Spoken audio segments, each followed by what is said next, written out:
ദൈവനാമത്തിന് മഹത്വമുണ്ടാകട്ടെ. ലോകരക്ഷിതാവും മാനവകുലത്തിൻ്റെ വീണ്ടെടുപ്പുകാരനുമായ യേശുക്രിസ്തുവിൻ്റെ നിസ്തുല്യ നാമത്തിൽ എല്ലാ പ്രിയപ്പെട്ടവർക്കും എൻ്റെ സ്നേഹവന്ദനങ്ങളെ അറിയിക്കുന്നു. ഇന്ന് നാം ചിന്തിക്കാൻ പോകുന്ന ഒരു വേദഭാഗം വിശുദ്ധ അപ്പോസ്തലനായ പൗലോസ് റോമർക്ക് എഴുതിയ ലേഖനം 5-ാം അധ്യായം അതിൻ്റെ 8-ാമത്തെ വാക്യത്തിൽ പൗലോസ് റോമിലുള്ള വിശ്വാസികളോട് ഇപ്രകാരം പ്രബോധിപ്പിക്കുകയാണ്: ക്രിസ്തുവോ നാം പാവികളായിരിക്കുമ്പോൾ തന്നെ നമുക്ക് വേണ്ടി മരിക്കയാൽ ദൈവം തനിക്ക് നമ്മോടുള്ള സ്നേഹത്തെ പ്രദർശിപ്പിച്ചിരിക്കുന്ന ദൈവസ്നേഹത്തെപ്പറ്റി അപ്പോസ്തലൻ ഇവിടെ പങ്കുവെക്കുകയാണ് ഈ ലേഖനത്തിലൂടെ. സ്നേഹം അത് പൊതിഞ്ഞു വെക്കുവാനോ പൊത്തിവെക്കുവാനോ ഉള്ള ഒന്നല്ല, മറിച്ച് അത് തൻ്റെ പ്രിയപ്പെട്ടവരുടെ മധ്യത്തിൽ പ്രദർശിപ്പിക്കേണ്ടത് ആകുന്നു എന്ന് അപ്പോസ്തലൻ ഇവിടെ ചൂണ്ടിക്കാണിക്കുകയാണ്. ഒരിക്കൽ എൻ്റെ ഒരു സുഹൃത്ത് അദ്ദേഹം എന്നോട് പറയുകയാണ്, ഞങ്ങളുടെ പിതാവിന് വർഷങ്ങൾക്ക് മുമ്പ് ഒരു സൈക്കിൾ ഉണ്ടായിരുന്നു. എന്നാൽ അദ്ദേഹത്തിൻ്റെ സൈക്കിൾ മക്കളാകുന്ന ഞങ്ങൾക്ക് ഓടിക്കാൻ തരത്തില്ല. ഞങ്ങൾ പിതാവ് ഭവനത്തിലില്ലാത്ത സമയത്ത് സൈക്കിൾ എടുത്തുകൊണ്ട് മറ്റു കുട്ടികളുടെ കൂടെ സുഹൃത്തുക്കളുടെ കൂടെയൊക്കെ കളിക്കാനും അവരോടുകൂടെ പോകുവാനും ഇടയായിത്തീരും. എന്നാൽ ഇങ്ങനെ സൈക്കിൾ എടുത്തുകൊണ്ട് പോകുന്ന കാഴ്ച കണ്ടാൽ അപ്പൻ വഴക്ക് പറയും. അങ്ങനെ സ്കൂൾ വിട്ട് വൈകുന്നേരം ഭവനത്തിലോട്ട് കടന്നു വരുമ്പോൾ ഞങ്ങളൊരു കാഴ്ച കണ്ടു. ഞങ്ങളുടെ അപ്പൻ മക്കളാകുന്ന ഞങ്ങൾക്ക് തൻ്റെ സൈക്കിൾ ഓടിക്കാൻ തരത്തില്ല. എന്നാൽ ഞങ്ങൾ നോക്കുമ്പോൾ ഇതാ ഞങ്ങളുടെ അപ്പൻ്റെ സൈക്കിള് ഇതാണ്ട് അയലോക്കംകാരൻ ഓടിച്ചുകൊണ്ട് നടക്കുന്നു.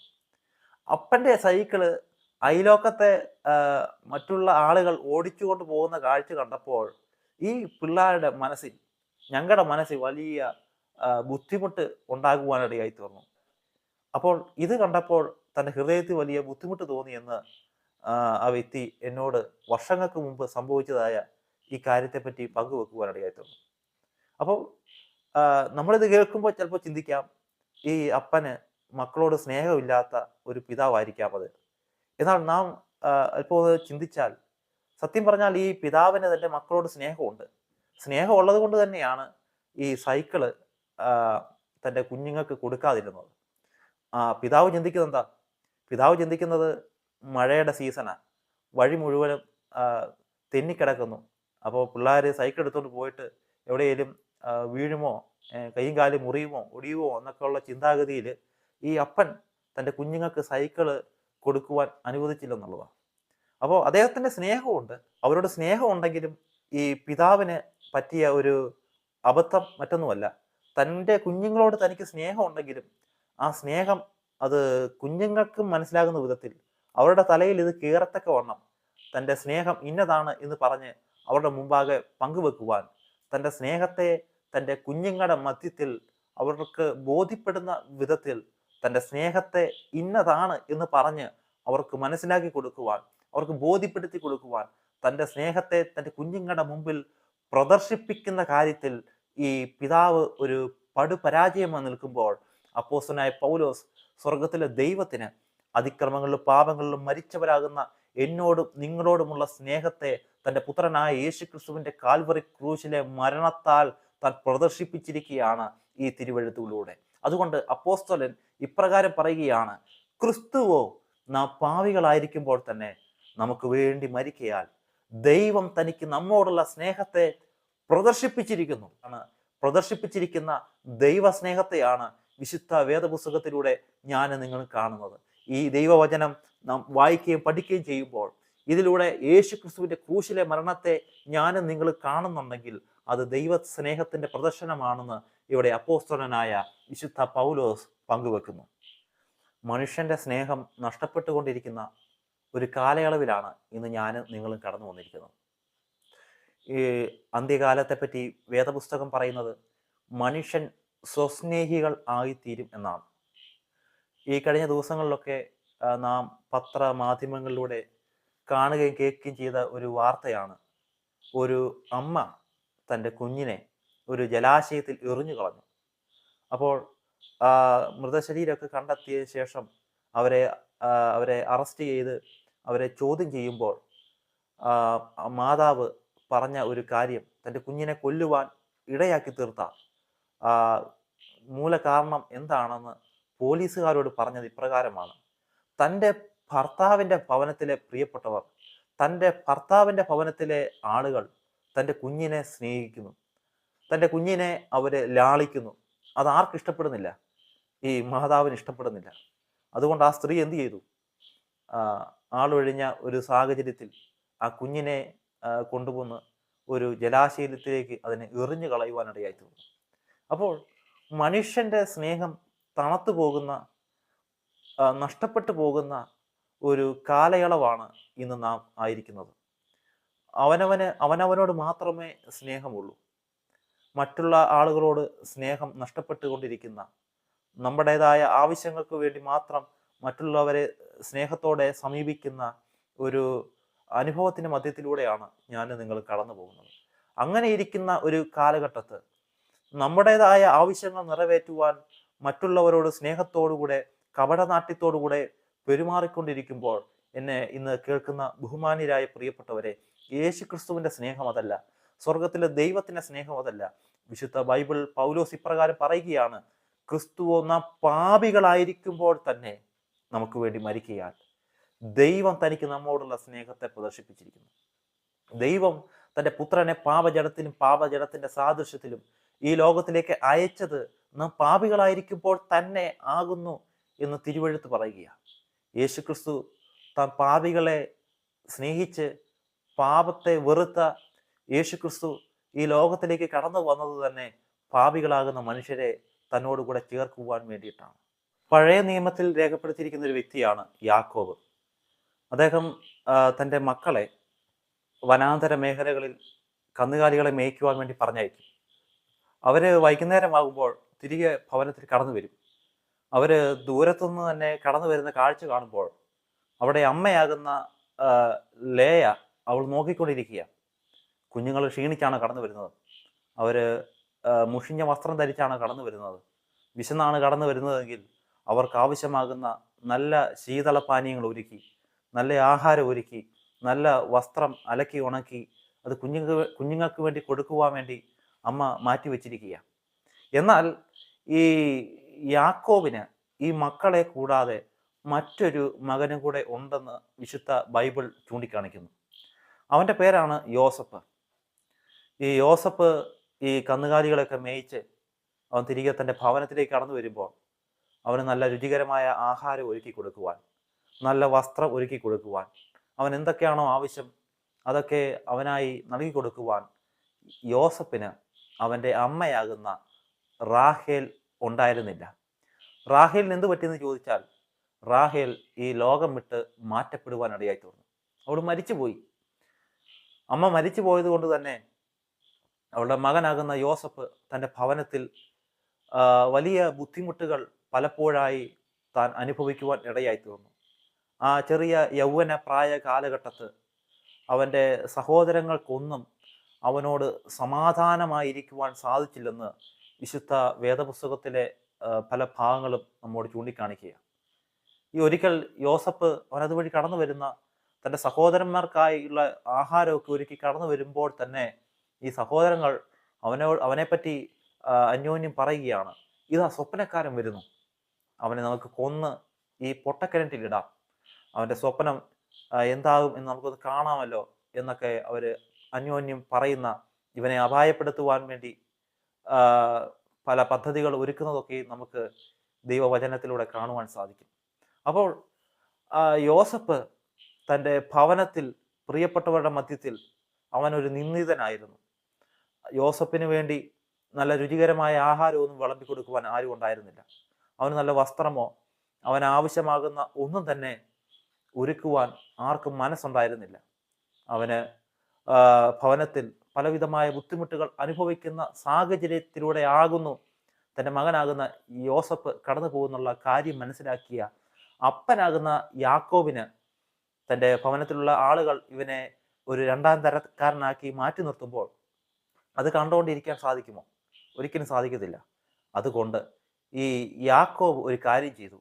തൻ്റെ ഭവനത്തിലെ പ്രിയപ്പെട്ടവരുടെ മധ്യത്തിൽ, കുടുംബ അംഗങ്ങളുടെ മധ്യത്തിൽ, സുഹൃത്തുക്കളുടെ ബന്ധുപുത്രാദികളുടെ മധ്യത്തിൽ, തൻ്റെ ബാല്യക്കാരോടും ജോലി ചെയ്യുന്ന മറ്റുള്ള ആളുകളെ എല്ലാം വിളിച്ചു കൂട്ടുന്ന ആ സാഹചര്യത്തിന് മധ്യത്തിൽ മക്കളിൽ അമ്മയില്ലാതെ വളർന്ന, സ്നേഹം കിട്ടാതെ, വാത്സല്യം കിട്ടാതെ, കനിവും കരുണയും ലഭിക്കാതെ പോയ ഈ യൗവന കാലഘട്ടത്തെ അനുഭവങ്ങൾ കൊണ്ട്, ഹൃദയത്തിലെ വേദനകൾ കൊണ്ട് ഭവനത്തിന്റെ ഉള്ളറകളിൽ ഒതുങ്ങിക്കൂടിയ ഈ യോസഫിനെ തൻ്റെ എല്ലാ പ്രിയപ്പെട്ടവരുടെ മധ്യത്തിൽ, ബന്ധുമിത്രാദികളുടെ മധ്യത്തിൽ അപ്പനാകുന്ന യാക്കോബ് തന്നെ വിളിച്ചു വരുത്തി ഒരു വിലയേറിയതും വിലപ്പെട്ടതുമായ, ആർക്കും ലഭിക്കാത്ത, അപ്പൻ ആർക്കും വാങ്ങിക്കൊടുക്കാത്ത ഏറ്റവും ശ്രേഷ്ഠകരമായ ഒരു നിലയങ്കി യാക്കോബ് തൻ്റെ മകനാകുന്ന യോസഫിനെ ഉടുപ്പിച്ചു എന്ന് ദൈവത്തിന്റെ വചനം പറയുന്നു. ഈ യാക്കോബ് തൻ്റെ മകനാകുന്ന യോസഫിനെ തൻ്റെ ബന്ധുമിത്രാദികളുടെ, തൻ്റെ സുഹൃത്തുക്കളുടെ, എല്ലാ ആളുകളുടെ മുമ്പിൽ ഈ ഏറ്റവും വിലയേറിയതാകുന്ന ഈ നിലയങ്കി യാക്കോബ് തൻ്റെ ഓമനപുത്രനാകുന്ന യോസഫിനെ ഉടുപ്പിച്ചത് മുഖാന്തരം തനിക്ക് തൻ്റെ മകനോടുള്ള സ്നേഹം ഇന്നതാണ് എന്ന് ആ ആളുകളുടെ മധ്യത്തിൽ മാത്രമല്ല, യോസഫിന്റെ ഹൃദയത്തിലും ഈ സ്നേഹത്തിന്റെ പ്രദർശനം പങ്കുവെക്കുവാൻ യാക്കോബിന് ഇടയായി തീർന്നു.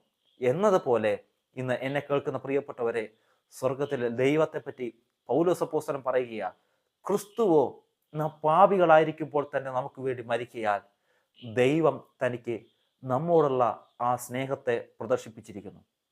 ദൈവ സ്നേഹത്തിന്റെ പ്രദർശനമാണ് പ്രിയപ്പെട്ടവരെ യേശു ക്രിസ്തുവിന്റെ കാൽവറി ക്രൂശിൽ നാം കാണുന്നത്. റോമൻ അധികാരികളുടെ, യഹൂദ പ്രമാണികളുടെ ഒക്കെ മധ്യേ ഏതാണ്ട് 5 കോടതികളിലായി 7-ൽ പരം തവണ യേശുവിനെ വിസ്തരിക്കുവാൻ ഇടയായി തീർന്നു. എങ്കിലും ഒരു കുറ്റവും കണ്ടെത്തുവാൻ അവർക്ക് സാധിച്ചില്ല. എന്നാൽ പോലും അവർ അവനെ അതിക്രമക്കാരോടുകൂടെ എണ്ണുവാൻ ഇടയായി തീർന്നു. യേശുവിനെ റോമൻ പടയാളികൾ ചമ്മട്ടികൾ കൊണ്ടും ചാട്ടവാറുകൾ കൊണ്ടും മാറി മാറി പ്രഹരിച്ചു. ചാട്ടവാർ എന്ന് പറഞ്ഞാൽ നമുക്കറിയാം. എന്നാൽ ചമ്മട്ടി എന്ന് പറഞ്ഞാൽ ഒരു ദണ്ണിൽ ഘടിപ്പിച്ചിരിക്കുന്ന അനേക വാറുകൾ. ആ വാറുകളിൽ നിറയെ ഇരുമ്പിൻ കട്ടികളാലും ഈയക്കട്ടികളാലും ചൂണ്ടക്കുളുത്തുകളാലും നിറയപ്പെട്ടതാണ് റോമൻ ചമ്മട്ടി. ആ ചമ്മട്ടി എടുത്ത് ഒരു മനുഷ്യന്റെ നേരെ പ്രഹരിപ്പിക്കുമ്പോൾ അത്രയും ഭാഗത്തെ മാംസപിണ്ഡങ്ങൾ തന്നെ പറഞ്ഞു പോരുവാനിടയായിത്തീരും. ഇങ്ങനെ ഒന്ന് കുറുകെ 40 അടി യേശു ക്രിസ്തു അനുഭവിക്കുവാനിടയായി തീർന്നു. യേശു ക്രിസ്തുവിന്റെ കഷ്ടാനുഭവങ്ങളെ പറ്റി പറഞ്ഞിരിക്കുന്ന തിരുവഴുത്തിൽ ഇപ്രകാരം പറഞ്ഞിരിക്കുന്നു: അവനെ കണ്ടാൽ ആളല്ല എന്നും അവനെ കണ്ടാൽ മനുഷ്യനല്ല എന്നും തോന്നുമാറ് അവൻ വിരൂപമാക്കപ്പെട്ടു. ഇങ്ങനെ അടിയേറ്റ് വിരൂപനായിരിക്കുന്ന ദൈവപുത്രനായ യേശു ക്രിസ്തുവിനെ പീലാത്തോസ് അരമനയിൽ നിന്നും വെളിയിലേക്ക് കൊണ്ടുവരുമ്പോൾ അവിടെ നിൽക്കുന്നതായ പുരുഷാരത്തോട് അദ്ദേഹം പറയുകയാണ്, ആ മനുഷ്യൻ ഇതാ, ഇവനിൽ ഒരു കുറ്റവും ഞാൻ കണ്ടെത്തിയില്ല എന്ന് പറഞ്ഞു. എന്നാൽ അവിടെ ഇപ്രകാരം പറയുന്നു, ആരവാരം അധികമാകുന്നതല്ലാതെ ഒന്നും സാധിക്കുന്നില്ല എന്ന് പീലാത്തോസ് കണ്ടിട്ട് അവൻ വെള്ളമെടുത്ത് പുരുഷാരം കാണിക്കെ കൈകഴുകി, ഈ നീതിമാന്റെ രക്തത്തിൽ എനിക്ക് കുറ്റമില്ല എന്ന് പറഞ്ഞ് പീലാത്തോസ് ബറവാസിനെ അവർക്ക് വിട്ടുകൊടുത്തു. യേശുവിനെ ചമ്മട്ടി കൊണ്ടടിപ്പിച്ചു, ക്രൂശിപ്പാൻ ഏൽപ്പിച്ചു. ഈ കർത്താവായ യേശു ക്രിസ്തു അവൻ താൻ തന്നെ ക്രൂശെടുത്ത് എബ്രായ ഭാഷയിൽ ഗോൽഗോത്ത എന്നർത്ഥമുള്ള തലയോട്ടി ഇടത്തേക്ക് താൻ കടന്നു പോകുവാൻ ഇടയായി തീർന്നു. യേശു ക്രിസ്തുവിനെ ഗോൽഗോത്ത എന്ന ഇടത്ത് 2 കള്ളന്മാരുടെ മധ്യേ 3 കാലിരുമ്പാണികളെ തുളയ്ക്കപ്പെട്ടവനായി യേശുവിനെ ക്രൂശിക്കുവാൻ ഇടയായി തീർന്നു. ആ യേശു ക്രിസ്തു കാൽവറി ക്രൂശിൽ തൻ്റെ അവസാനത്തുള്ളി രക്തവും മാനവ കുലത്തിന്റെ പാപങ്ങളുടെ പരിഹാരത്തിന് വേണ്ടി നൽകി കൊടുക്കുവാൻ ഇടയായി തീർന്നു. ബൈബിളിന്റെ അടിസ്ഥാനത്തിൽ രക്തത്തിലാണ് ജീവൻ ഇരിക്കുന്നത്. എന്നാൽ യേശു ക്രിസ്തു തൻ്റെ അവസാനത്തെ തുള്ളി രക്തവും നൽകി കൊടുത്തു എന്ന് പറഞ്ഞാൽ അവന്റെ അവസാനത്തെ ആ ജീവന്റെ തുടിപ്പ് പോലും മാനവ കുലത്തിന്റെ പാപങ്ങളുടെ പരിഹാരത്തിന് വേണ്ടി കർത്താവ് നൽകി കൊടുക്കുവാൻ ഇടയായി തീർന്നു. യേശു ക്രിസ്തുവിന്റെ രക്തം അത് സകല പാപവും പോക്കി നമ്മെ ശുദ്ധീകരിക്കുകയാണ്. മനുഷ്യന്റെ നീതി പ്രവർത്തികൾ, മനുഷ്യന്റെ പുണ്യപ്രവർത്തികൾ, അവൻ ചെയ്യുന്ന മോക്ഷപ്രവർത്തികൾ, കാളകളെയും ആടുകളെയും കോലാട്ടുകൊറ്റന്മാരെയും കുറുംപ്രാവുകളെയും ഇവയൊക്കെ കൊണ്ട് ദൈവത്തെ പ്രസാദിപ്പിക്കുവാൻ മനുഷ്യൻ ശ്രമിച്ചെങ്കിലും ഇതൊന്നും ദൈവസന്നിധിയിൽ ഒരു മനുഷ്യനെയും യഥാസ്ഥാനപ്പെടുത്താതിരിക്കുമ്പോൾ, അവനെ നിത്യമായ ജീവനിലേക്ക് നയിക്കപ്പെടാതിരിക്കുമ്പോൾ, പാപത്തെ പോക്കുവാൻ സാധിക്കാതിരിക്കുമ്പോൾ വേദപുസ്തകം പറയുന്നു, യേശു ക്രിസ്തുവിന്റെ രക്തം സകല പാപവും പോക്കി നമ്മെ ശുദ്ധീകരിക്കുന്നു. യേശു ക്രിസ്തുവിന്റെ രക്തമാണ് നിത്യജീവനിലേക്ക് നമ്മെ നയിക്കുന്നത്. യേശു ക്രിസ്തുവിലൂടെ മാത്രമേ പിതാവിന്റെ സന്നിധിയിലേക്ക് കടന്നു പോകുവാൻ സാധ്യമുള്ളൂ. മരണത്തിൽ നിന്നും നിത്യമാകുന്ന മരണത്തിലേക്ക് കൂപ്പുകുത്തുന്ന മാനവകുലത്തെ വീണ്ടെടുക്കുവാൻ സർവ മഹിമകളും വിട്ടുകളഞ്ഞ് ദൈവത്തോടുള്ള സമത്വം മുറുകെ പിടിക്കണമെന്ന് വിചാരിക്കാതെ തന്നെത്താൻ താഴ്ത്തി വേഷത്തിൽ മനുഷ്യനായി ഈ ഊഴി മുഖത്തേക്ക് കടന്നു വന്ന യേശു ക്രിസ്തു ഏതാണ്ട് 33.5 തിരുവയസ്സിൽ താൻ ക്രൂശിക്കപ്പെടുവാനിടയായി തീർന്നു. യേശു ക്രിസ്തു മരിച്ചു, താൻ അടക്കപ്പെട്ടു. 3-ാം നാൾ മരണത്തെ ജയിച്ച് യേശു ഉയർത്തെഴുന്നേൽക്കുവാൻ ഇടയായി തീർന്നു. അതുകൊണ്ട് എന്നെ ഇന്ന് കേൾക്കുന്ന ബഹുമാന്യരായ പ്രിയപ്പെട്ടവരെ, ദൈവം തൻ്റെ പുത്രനെ പാപജടത്തിലും ഈ പാപജടത്തിന്റെ സാദൃശ്യത്തിലും ഈ ലോകത്തിലേക്ക് അയച്ചത് നമ്മെ ഓരോരുത്തരെയും നിത്യജീവന് ഓഹരിക്കാരാക്കി തീർക്കുവാൻ വേണ്ടിയിട്ടാണ്. അതുകൊണ്ടാണ് വേദപുസ്തകത്തിൽ എബ്രായ ലേഖനത്തിൽ ഇങ്ങനെ പറയുന്നു: മക്കൾ ജഡരക്തങ്ങളോട് കൂടിയവരാകൊണ്ട് അവനും അവരെ പോലെ ജഡരക്തങ്ങളോട് കൂടിയവനായി മരണത്തിന്റെ അധികാരിയായ പിശാചിനെ തന്റെ മരണത്താൽ നീക്കി ജീവപര്യന്തം മരണഭീതിയിൽ അടിമകളായിരുന്നവരെയൊക്കെയും അവൻ വിടുവിച്ചു. ഞാനും നിങ്ങളും ജീവപര്യന്തം മരണത്തിനും പാപത്തിനും അടിമകളായിരുന്നു. എന്നാൽ പാപത്തിന്റെ പരിണിത ഫലമാകുന്ന മരണത്തിലേക്ക് കൂപ്പുകുത്തേണ്ടുന്ന എന്നെയും നിങ്ങളെയും നീതീകരിക്കുവാൻ വേണ്ടിയിട്ടാണ് ദൈവം തൻ്റെ പുത്രനെ ഈ ലോകത്തിലേക്ക് അയച്ചത്. അതുകൊണ്ട് ആ യേശു ക്രിസ്തുവിൻ്റെ കാൽവറി ക്രൂശിലെ മരണത്തെ നിങ്ങൾ കാണുന്നെങ്കിൽ, നിങ്ങളുടെ ഹൃദയത്തിൽ യേശു ക്രിസ്തുവിൻ്റെ കഷ്ടാനുഭവങ്ങളെ വെളിപ്പെട്ടു വരുന്നെങ്കിൽ, ഈ ദൈവത്തിൻ്റെ വചനം യേശു ക്രിസ്തുവിൻ്റെ ക്രൂശീകരണത്തെ നിങ്ങളുടെ മുമ്പിൽ വെളിവാക്കുന്നെങ്കിൽ, നിങ്ങൾ ആ കാണുന്ന കാഴ്ച അത് സ്വർഗത്തിലെ ദൈവത്തിന് എന്നോടും നിങ്ങളോടുമുള്ള സ്നേഹത്തിൻ്റെ പ്രദർശനമാണെന്ന് വേദപുസ്തകം പറയുകയാണ്.